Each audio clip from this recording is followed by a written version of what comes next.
I think photorealism would work well in an immersive experience, maybe. Immersive sims, I think, will benefit from the technology a lot more. Your Dishonored or your Prey or your Deus Ex series, those sort of things, I think will benefit from it more, but there are definitely genres that are not going to end up getting anything out of it.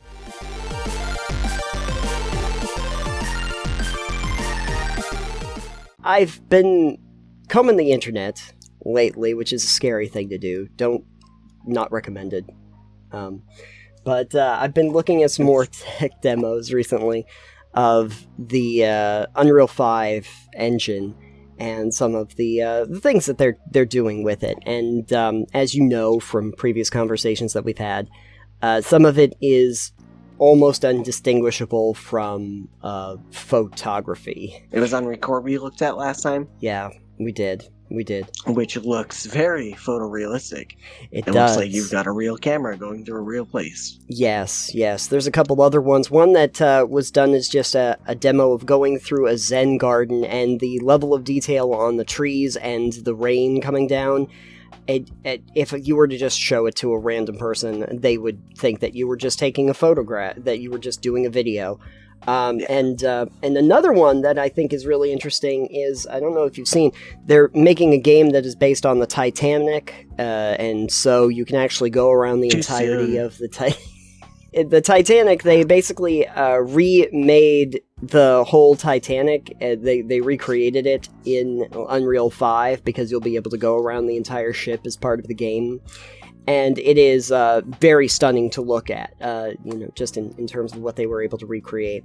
But the thought process came to me about what we actually look for in gaming experiences. And fun. Yes. Yeah, I think fun is usually the primary thing we're looking for. And story and narrative and atmosphere and a lot of these other things that we want, gameplay, everything like that. And I realized that realistically, the graphic fidelity and the realism of it is not necessarily the big draw.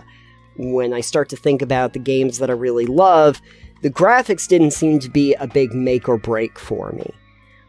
And so as I went through looking at these photorealistic pictures, I was like, well, now this is really neat. This is really great, but I don't know if it's necessarily what I want from a gaming experience, if that's really going to be the thing that I actually want. So I'm going to ask you, realism of the graphics and the sound design and all of those sort of things, how much does that factor into your enjoyment of a game? So for me, graphics themselves aren't necessarily the big draw for a game. Obviously, I can play games like World of Warcraft that I still play. They're very stylized. Diablo, again, very stylized. And enjoy them. And they're not like photorealistic. They are, for Warcraft, it's a lot more cartoony stylized than how it is. Diablo is a lot more realism-based, especially if you played Diablo 4 at all. It's a lot more realistic looking, but still not photorealistic. Right. Like, just different stylization. So I think the big draw for me graphically is more stylization than it is, like, photorealism. And for me specifically, and I know this does not hold true for everyone, but for me, I don't really enjoy, like, pixelated 2D games. Or pixel games. Right. But I feel like thinking about it now, it's not necessarily that they're pixel graphics in the games. Right. It's more so I don't think I enjoy as much in the way of the either 2D or 2.5D games. Oh, okay. Because a lot of those are side-scrollers or top-down. Mm-hmm. And I don't have an issue with them a lot of times, especially like an old Pokemon-type game. Those fill that in, and I enjoy those, But for a lot of top-down or 2D or 2.5D games like that, they are very simplistic in the things they do. Sure. Even if you're playing like Stardew Valley, which is, 2.5D, I think maybe 2D, top-down. I think it's considered 2. Yeah, I think it's considered 2. Just the things you can do are very mundane. Well, yeah. I mean, but that is the nature, I think, of the mechanics more than anything else. Sure. It's interesting though, because I like a lot of 2D games. I like the old school Metroidvania style of games that are usually in that 2D style. I do like a lot of like the top-down farming games, which are also sort of in that style as well. Or 2.5, it's on that plane.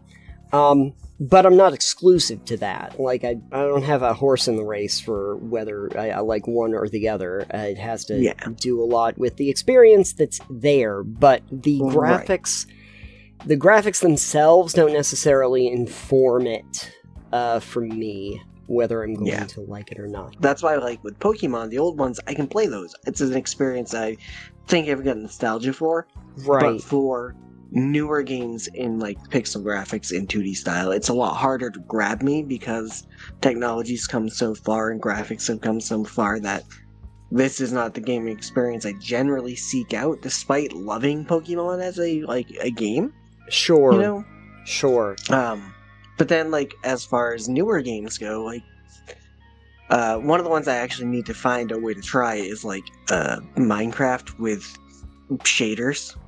Oh, if sure. you've ever seen those, where it's, like, not photorealistic, but really, like, a lot better than just the blocky, pixelated graphics. Yeah. It is, like, nearly, like, photo quality, and it looks amazing, and I would like to try that, because it looks like a totally different experience. Sure. But yeah, I don't think photorealism is what I need in a game. I don't play any games that would benefit from that, really. Yeah, that's what I keep thinking about. Like, going back to Pokemon, I don't know if a photorealistic Pokemon game is going to make it any better. I mean, we got experience. Pokemon, not Snap, we got Pokemon Go. Yeah. And if you turn on the AR camera, you've got that. But then imagine just these hyper-realistic, photorealistic Pokemon, and no one wants that. That seems like it goes into an uncanny valley kind of territory that I don't want to go into. I kind of hate the idea of a photorealistic Gyarados coming out of the lake. Well, now you're going to get one in the thumbnail for this, because I think people have made those in art. Perfect. For me, it's more style than it is like photorealism. Like, even playing a game like Elite Dangerous, which I enjoy immensely, I don't think it would benefit from having photorealistic graphics.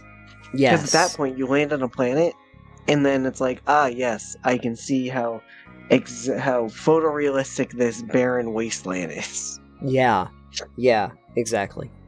I get a little bit concerned, like, even some of my favorite games, like some of those farming sims, is the photorealism really going to improve a Stardew Valley? Or is it going to improve, like, a Dark Souls or a Souls-like? I mean, that one, maybe just from the tone and the look of it, you know? I think photorealism would work well in an immersive experience, maybe. Immersive sims, I think, will benefit from the technology a lot more. Your Dishonored or your Prey or your Deus Ex series, those sort of things, I think will benefit from it more, but there are definitely genres that are not going to end up getting anything out of it. Like the Borderlands series, being the stylistic cell shading look that it has, no one wants it as a photorealistic model. And in fact, when they originally were making Borderlands, it didn't have that style. It was going to be a realistic style of graphics, and when you see the original trailers for it, you're like, wow, this looks bad. Like, it literally, it didn't look nearly as good as when they made a stylistic version of the game itself. So if they were to go to that, remember originally the graphic style, the way they styled Borderlands threw me off of it entirely at the beginning. I was like, this is weird. Yeah. But, like, you play it in, like, I didn't like Borderlands 1 very much, honestly, personally. It was rough, I'm not gonna lie. I've played it a lot, but yeah. But, like, looking at it as you, like, play it, it's like, alright, no, this is fine. It's very stylized. It is very in touch with what it's doing with the style. And it fits the style. Yeah. You know, it's very comic booky and with the gratuitous humor they throw in there that tracks. Yes, exactly. Them and like the Hi-Fi Rush, and even when they did 13, that kind of stylistic look really matches with the idea of trying to do like a comic book presentation as they did as well.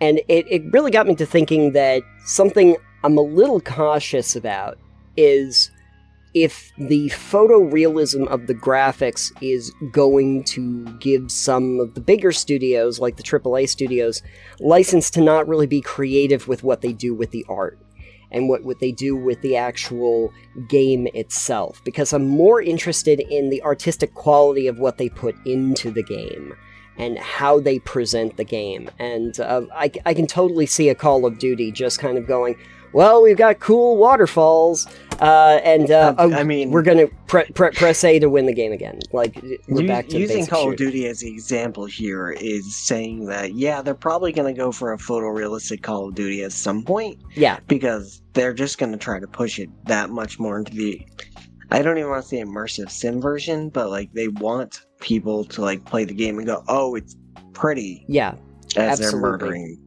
Yeah. people and killing their friends. Right. But like, I feel like a game like Call of Duty would be fine with photorealism. It would probably be a sure. bit gratuitous in points because, you know, photorealistic violence is kind of And- probably going to be a touchy subject for, you know, lawmakers. Yes. And I think that's even one of the reasons in the unrecord footage, like, the faces are blurred.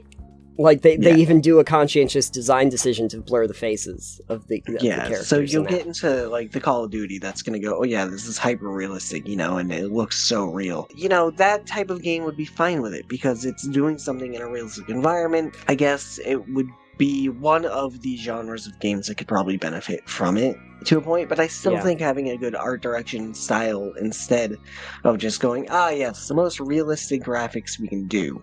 Exactly. Yeah. Now, on the flip side, I think it would be really cool to have a game that uses these photorealistic graphics, but also chooses to do some sort of art style with it. So then you could get a game that plays out like Sin City. Yeah. I was just starting to think about the idea of doing like a full black and white presentation with these splashes of color that come into it. Yeah. Yeah, that would be a very interesting idea. They did do a game, Saboteur. I don't know if you ever played that one. It was an open world game, and it was about Nazi-occupied Paris, like an open world sandbox. And the whole thing that they did stylistically was the world is black and white, and as you liberate parts of Paris, they turn into like full color. And so that was kind of like the big stylistic change that they did, is that there's this muted color in the places that are currently occupied, and as you liberate those places, the color returns to those districts as you go through. I could see that as being really interesting to do in more of a photorealistic style in those open, I think like open world, like those open sandbox games. It would be really interesting to see that. Even in terms of like a Far Cry or anything like that. You know Ubisoft is going to try and use it as much as possible for their games. What I guess, you know, circling back to what I was talking about before, though, I don't necessarily think that it's going to improve the overall game experience besides the initial look of it.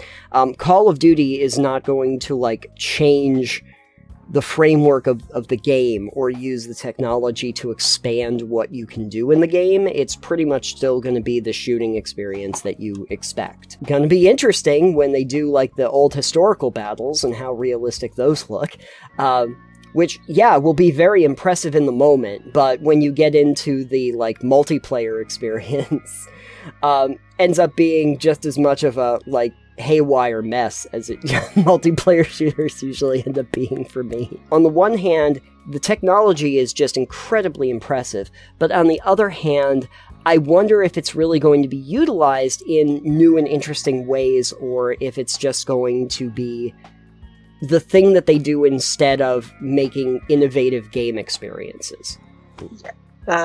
On the bright side, we still have all the indie studios and developers that will make games, that will make interesting style choices. and innovative game designs for us, so we don't have to bet on AAA. That's true. I do kind of like, though, that I think even indie studios will have the tools of Unreal 5 available to them, or whatever comes afterward, but will be able to, with those more robust tools and small teams, still make something innovative and interesting and do something neat with it. Even in some of the data that they did for like the MetaHuman demo, they showed how it can even be applied to stylistic characters. So it doesn't have to be a photorealistic version, but if a voice actor comes in, gets a face scan, the muscles and everything that they do in their face can also be applied to essentially a cartoon version of that, or a cartoon character if they wanted to. Gonna hit the uncanny valley real hard when we do that. It's gonna be great. Can't wait to have those discussions. We'll do an uncanny valley. Who wore it best at some point? Look at some of those metahuman things. See. Are we optimistic or are we pessimistic about the future of video game presentation with these tools? I'll be in the middle there somewhere. I think there's always room for something new. Sure. Yeah. I'm on the positive side, but I always take things with a grain of salt because I've been hurt too many times before. So I'm mostly interested in what genre of games you think is going to benefit the most from a photorealistic graphic style. We're just going Elder Scrolls 6 photorealistic mode. Let's go. Yes. Let's see if we can do photorealism in the creation engine. Good luck with no thanks. that. Let us know in the comments down below.